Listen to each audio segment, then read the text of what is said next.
Hello guys, welcome back to my blog channel. তো তোমরা ফার্স্টের ভিডিওটা দেখে বুঝতেই পারছো যে আমাদের বাড়িতে কিসের আয়োজন করা হয়েছে। হ্যাঁ, আমাদের বাড়িতে আয়োজন করা হয়েছে, আমাদেরই পাড়ার এক দিদির বিয়ে হবে, তো তার জন্য মা ওকে আইবুড়ো ভাত দিবে। তো তার জন্যই সকাল থেকে তোড়জোড় শুরু হয়ে গিয়েছে। আর মাও চলে গিয়েছিল সকাল সকাল বাজারে মার পছন্দ মতো মাছ আনতে। তো মা এনেছিল বড় বড় চিংড়ি মাছ, গলদা চিংড়ি, আর এনেছিল এখানে কি কাতল মাছ, আর এনেছিল চিকেন। যেহেতু মাটন খাই না, আর যাকে আইবুড়ো ভাত দেওয়া হবে সেও মাটন খায় না, তো তার জন্য চিকেনই করা হয়েছে। ও স্পেশালি চিকেন করাতে আমারও ভালো হয়েছে, কারণ আমিও মাটন খাই না, তো চিকেন করাতে আমারও ভালো লেগেছে এর জন্য। তো মা এখানে সব মাছ মাংস ধোয়ার জন্য রেডি করছিল, আর এখানে ধোয়া শেষে মা রান্নাও বসিয়ে দিয়েছে সকাল সকাল, কারণ অনেকগুলো রান্না তো করতে টাইম লাগবে। আর এখানে মা চিংড়ি মাছ ভাজছে, এখানে মালাই চিংড়ি করবে বলে, আর এখানে 5 রকমের ভাজা ভেজে রেখেছে।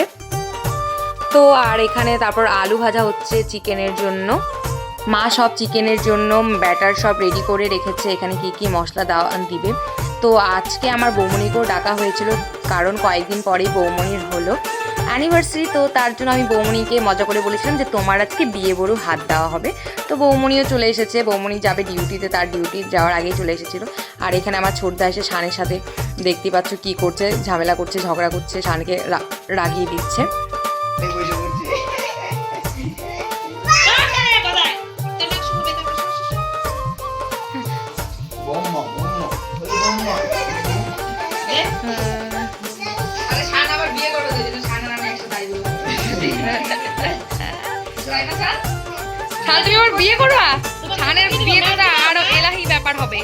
আর এখানে গল্প করতে করতে মায়েরও রান্না কমপ্লিট হয়ে গিয়েছে, আর বৌমনিকেও বসানো হয়েছে খাওয়ার জন্য। তো বৌমনিও বসে পড়েছে খেতে, মানে বৌমনি বসেছে শান ভাইকে নিয়ে, বৌমনির দেওয়ারকে নিয়ে বসে পড়েছে খেতে।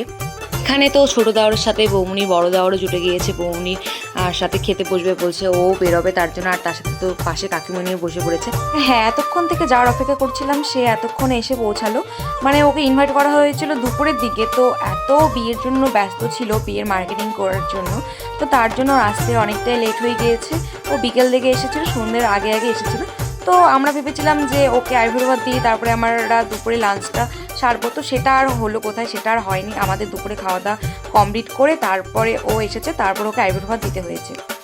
তো আসার পরে কিছুক্ষণ ওকে বসতে বলা হলো, আর আমি এগুলো সব রেডি করছিলাম। মা যেগুলো রান্না করেছিল, আর মা অনেক যত্ন সহকারে রান্না করেছে, আর অনেক কিছুই রান্না করেছিল। তো ও আর ওর বৌদি চলে এসেছে আমাদের বাড়িতে। তো তারপরে ওকে সাজানোর পরে বসতে বলা হলো, আর অনেক ফটো তুলে দিয়েছিলাম, ভিডিও করে দিয়েছিলাম। তো ও যেই শাড়িটা পরে আছে, তো সেটা দিয়েছে মা, আমাদের বাড়ি থেকে শাড়িটা দেওয়া হয়েছে। তো শাড়িটা কেমন হয়েছে জানিও তোমরা কমেন্টে। আর এখানে তো ওকে বসতে বলা হলো, তারপরে মা ওকে আশীর্বাদ করবে, তো আশীর্বাদও করে নিল মা। আর ওকে এই শাড়িটা পরে দারুণ লাগছিল, দেখতে ভালোই লাগছিল। তো এইভাবেই শেষ হলো আমাদের আইবুড়ো ভাতের পর্ব। তো ওর বিয়ের ভিডিও ব্লগ সবই তোমাদের সাথে শেয়ার করবো। তো আজকের ভিডিও এই পর্যন্তই, দেখা হবে অন্য কোনো ভিডিওতে। ভিডিওটি ভালো লাগলে লাইক কমেন্ট শেয়ার আর সাবস্ক্রাইব করে দিও। বাই।